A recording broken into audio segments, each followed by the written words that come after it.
Hello दोस्तों, welcome to इन्वेस्टेरा। Stock market में SIP करके बहुत से लोगों ने लाखों करोड़ों रुपए कमाए हैं। न्यू इन्वेस्टर जो होते हैं स्टॉक मार्केट में, उन्हें लगता है कि वो सिर्फ म्यूचुअल फंड में ही एसआईपी कर सकते, बट ऐसा नहीं है। आप शेयर मार्केट में भी एसआईपी कर सकते हैं। चलिए देखते हैं दो टॉप आईटी शेयर जिसमें हम एसआईपी कर सकते हैं फॉर लॉन्ग टर्म। एसआईपी का मतलब, अगर आपका कोई सोर्स है इनकम का, जैसे कि आप जॉब करते हैं या कोई भी सोर्स है इनकम का, तो आप मंथली इस स्टॉक में इन्वेस्ट कर सकते हैं, या किसी भी स्टॉक में जिसमें आप एसआईपी करना चाहते हैं उसमें आप कर सकते हैं। मंथली कुछ परसेंटेज ऑफ इनकम आप इन्वेस्ट कर सकते हैं। तो चलिए देखते हैं कौन सी वो दो कंपनियां हैं जिसमें एसआईपी हम कर सकते हैं फॉर लॉन्ग टर्म, और जिसने 10,000 को, इसमें से वो कंपनी है जिसने 10,000 को करोड़ रुपया भी बनाया है अपने बोनस से। तो पहली कंपनी है इन्फोसिस, जिसका आप देख सकते हैं शेयर प्राइस चल रहा है 1415 का, और यहाँ पर आज 0.15% का रिटर्न दिया है अपने शेयर होल्डरों को। तो चलिए देखते हैं 5 डेज़ में कितने का रिटर्न दिया है अपने शेयर होल्डरों को, कितना परसेंटेज। तो 5 डेज़ में आप देख सकते हैं 1.65 का रिटर्न मिला है। 1 मंथ का 5.63% रिटर्न दिया है अपने शेयर होल्डर को, और 6 मंथ का देखें तो 21.17%।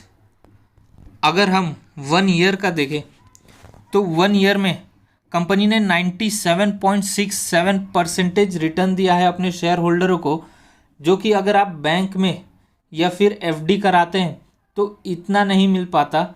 और यहाँ पर इतना फंडामेंटली स्ट्रॉन्ग शेयर जिसमें आपको ज़्यादा मेहनत करने की भी ज़रूरत नहीं, टॉप आईटी कंपनी, जो दो टॉप आईटी कंपनी है उसमें आप इन्वेस्ट कर सकते हैं। आपको कोई रिस्क नहीं, क्योंकि ये एक fundamentally strong plus blue chip company, मतलब लार्ज कैप कंपनी जिसका फंडामेंटली बहुत ही स्ट्रॉन्ग है, जिसके वजह से इसमें वॉलेटिलिटी बहुत कम और रिस्क बहुत कम होता है। तो जो आसानी से शेयर मार्केट में पैसे कमाने चाहते हैं, जैसे कि न्यू इन्वेस्टर होते हैं, वो इसमें इन्वेस्ट कर सकते हैं। न्यू इन्वेस्टर देखेंगे कि ये 1400 पे शेयर चल रहा है तो वो उतना पसंद नहीं करते, लेकिन अगर वो पेनी स्टॉक हुआ, मतलब वो 100 के नीचे 10-20 रुपये का कोई स्टॉक हुआ, तो वो उसे बल्क में ले लेते हैं। और जिसके वजह से क्या होता है, वो फंडामेंटली स्ट्रांग नहीं होने की वजह से कभी जब मार्केट गिरता है तो वो कंटिन्यू लोअर सर्किट में चले जाता है, या तो फिर बहुत तेज़ी से नीचे गिरता है, जिसके वजह से न्यू इन्वेस्टर पैनिक में आ जाते हैं और शेयर सेल कर देते हैं, और जिसके वजह से उनको लॉस हो जाता है। और ये आप देख सकते हैं कि इसने सिर्फ 1 साल में अपने शेयर होल्डरों को सिर्फ इतनी फंडामेंटल, सिर्फ इन्वेस्ट करने पर 97.67 का रिटर्न दिया है अपने शेयर होल्डरों को। अगर आपको भी या किसी को इन्वेस्ट करना हो तो पहले उस कंपनी की बैलेंस शीट पढ़िए, उसका फंडामेंटल देखिए, कंपनी क्या करती है वो देखिए, कंपनी जो काम करती है उसमें आपको इंटरेस्ट है। अगर शेयर प्राइस मान लीजिए गिर गया, मान लीजिए कल को कोई न्यूज़ आ गया 5-10% गिर गया, तो क्या आप होल्ड कर सकते हैं उस कंपनी को? क्या आपको उसमें इंटरेस्ट है? क्या आपको फेथ है उस कंपनी पर? तभी आप जाकर इन्वेस्ट कीजिए। पहले बैलेंस शीट पढ़िए कंपनी का, फिर फंडामेंटली देखिए, फिर ट्रैक रिकॉर्ड देखिए कंपनी का, पिछले ईयर का कैसा चलते आ रहा है, ग्रोथ कैसा है, रेवेन्यू कैसा है, और अपने फाइनेंशियल एडवाइज़र से एडवाइस लेने के बाद ही किसी भी कंपनी में आप इन्वेस्ट कीजिए। किसी के बोलने से ब्लाइंडली इन्वेस्ट मत कीजिए। अगर हम मैक्सिमम देखें तो मैक्सिमम ये देखिए 12,108% का रिटर्न दिया है अपने शेयर होल्डरों को, 12,000। और इस कंपनी की खासियत बता दूं कि ये अपने शेयर होल्डरों को बोनस प्लस डिविडेंड तो ये इतना ज़्यादा देते हैं कि अभी इन्होंने 15 रुपीज़ का डिविडेंड अनाउंस किया था, उसके पहले 12 रुपीज़, उसके पहले 9 रुपीज़। तो ये डिविडेंड देते हैं और कंटिन्यू देते हैं। अगर आपने इसमें 10,000 इन्वेस्ट करके छोड़ दिया होता 1993 में, जब इन्फोसिस कंपनी आई थी, तो वो आज बन चुका होता करोड़ रुपए बन चुके होते उसके, सिर्फ 10,000 से। तो सोच सकते हैं, और तब से लेके अब तक आप देख सकते हैं ग्रोइंग मोड में है कंपनी और कंटिन्यू ग्रो कर रही है। और इससे ज़्यादा किसी भी इन्वेस्टर को क्या चाहिए कि एक कंपनी फंडामेंटल हो, अच्छे रिटर्न देती हो, प्लस बोनस देती हो, प्लस डिविडेंड देती हो। तो सारे ही इसमें जो क्वालिटी होने चाहिए एक मल्टी बैगर बनने और शेयर होल्डर को और अपने शेयर होल्डर को एक करोड़पति बनाने और अच्छा रिटर्न कमाने में, उसमें ये सक्षम है। यहाँ पर आप देख सकते हैं बैलेंस शीट ऑफ इन्फोसिस।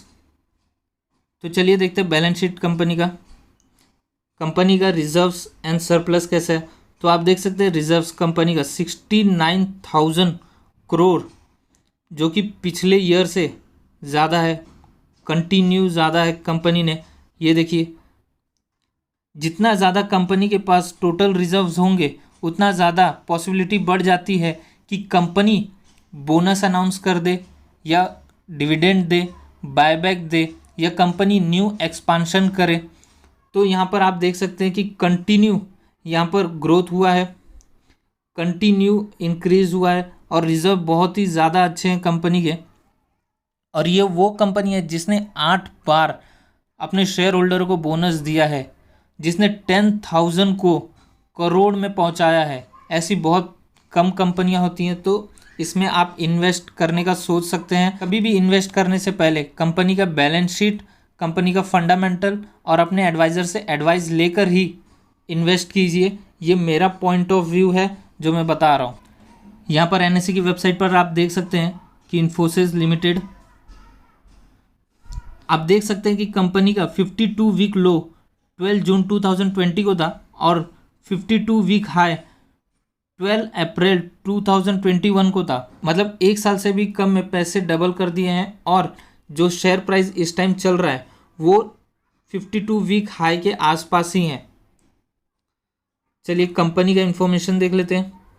तो यहाँ पर आप देख सकते हैं कंपनी ने, मैंने बोला था जो 15 रुपीज़ का अपने शेयर होल्डर को डिविडेंड दिया था, फिर 12 रुपीज़ का इसके पहले दिया था, फिर उसके भी पहले 9.50 रुपीज़ का दिया था, फिर यहाँ पर 8 रुपीज़ का। तो कंटिन्यू जो कंपनी है अपने शेयर होल्डर को डिविडेंड देती है।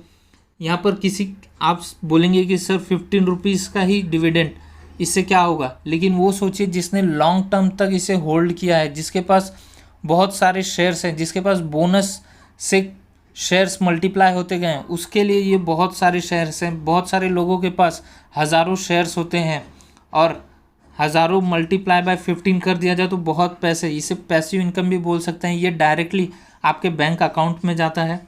दूसरा आईटी शेयर है जिसमें हम एसआईपी कर सकते हैं फॉर लॉन्ग टर्म इन्वेस्टमेंट के लिए, वो है टीसीएस, टाटा कंसल्टेंसी सर्विस, जिसका शेयर प्राइस आप देख सकते हैं 3199 चल रहा है।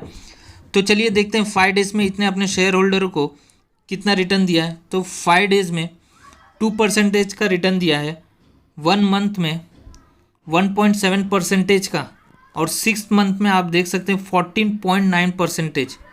अगर हम 1 ईयर का देखें, 1 ईयर में इसने 51.73%, जो कि एक बैंक और एफडी भी नहीं दे सकती। और ऐसी फंडामेंटली स्ट्रॉन्ग कंपनी, एक टाटा का trust, fundamentally strong, balance sheet strong, और ये कंटिन्यू इतना लगातार ग्रोइंग मोड में प्लस एवरी ईयर इतना रिटर्न देना, जनरेट करना, जो कि एक बहुत ही बड़ी बात है। चलिए मैक्सिमम देखते हैं कितना रिटर्न दिया अपने शेयर होल्डर को। तो इसने आप देख सकते हैं 2559% अपने शेयर होल्डर को रिटर्न दिया है, जो कि एक इजी इन्वेस्टमेंट मान सकते हैं हम। जो कि अगर इन्वेस्ट करते हैं तो फंडामेंटली अगर मार्केट गिरता भी है तो हमें उतनी टेंशन नहीं होती, क्योंकि इतना रिस्क नहीं होता इसमें, वॉलेटिलिटी इतनी ज़्यादा नहीं होती। एक मजबूत शेयर और एक fundamentally strong share plus balance sheet strong, तो हम इन्वेस्ट करने का सोच सकते हैं। लेकिन इन्वेस्ट करने से पहले कंपनी का balance sheet plus fundamental plus company का ट्रैक रिकॉर्ड देखकर और फिर अपने फाइनेंशियल एडवाइज़र से एडवाइस लेने के बाद ही इन्वेस्ट करें। तो यहाँ पर हमें देखना है कि कंपनी के पास रिजर्व्स कैसे। तो आप देख सकते हैं कि कंपनी के पास 74,424 करोड़ का रिजर्व्स है। और मैंने बताया था कि कंपनी जब भी बोनस, डिविडेंड, कंपनी या एक्सपांशन करना हुआ या बायबैक हुआ तो कंपनी रिजर्व्स में से ही देती है, और जितना ज़्यादा कंपनी के पास रिजर्व्स होंगे कंपनी उतनी ज़्यादा प्रोबेबिलिटी बढ़ जाती है कंपनी की कि वो अपने शेयर होल्डरों को ये सब दे। चलिए देखते हैं कंपनी का 52 वीक लो कब का है। तो ये 15 जून 2020 का है और 52 वीक हाई 9 अप्रैल का ही है। चलिए कंपनी का इन्फॉर्मेशन देखते हैं। तो यहाँ आप देख सकते हैं कि कंपनी ने 15 रुपीज़ का पर शेयर डिविडेंड अनाउंस किया था। एक्स डेट यहाँ पर है। इंटर्म डिविडेंड उसके पहले 6 रुपीज़ पर शेयर अनाउंस किया था, फिर बायबैक भी अनाउंस किया था, फिर डिविडेंड। तो यहाँ पर टीसीएस भी अपने शेयर होल्डरों को कंटिन्यू आप देख सकते हैं डिविडेंड दे रही है। तो ये एक बहुत ही अच्छी बात है। जितनी ज़्यादा इलेक्ट्रॉनिक चीज़ें आएंगी आईटी सेक्टर और ज़्यादा बढ़ेगा। मोबाइल हो गया, कंप्यूटर हो गया, लैपटॉप हो गया, रोबोटिक्स हो गया, तो ज़्यादातर आईटी कंपनियां अब आगे प्रोग्रेस करेंगी। और इसलिए मैंने ये दो आईटी सेक्टर में से सिलेक्ट किया क्योंकि इनका स्कोप बहुत ज़्यादा है, और जिसको 10 ईयर्स 20 ईयर्स 50 ईयर्स आगे देखें इनका फील्ड कंटिन्यू ग्रो होते रहेगा। अगर आपको ये वीडियो अच्छी लगी हो तो प्लीज़ लाइक शेयर और ऐसे ही वीडियो देखने के लिए हमारे चैनल को सब्सक्राइब कीजिए। Thank you.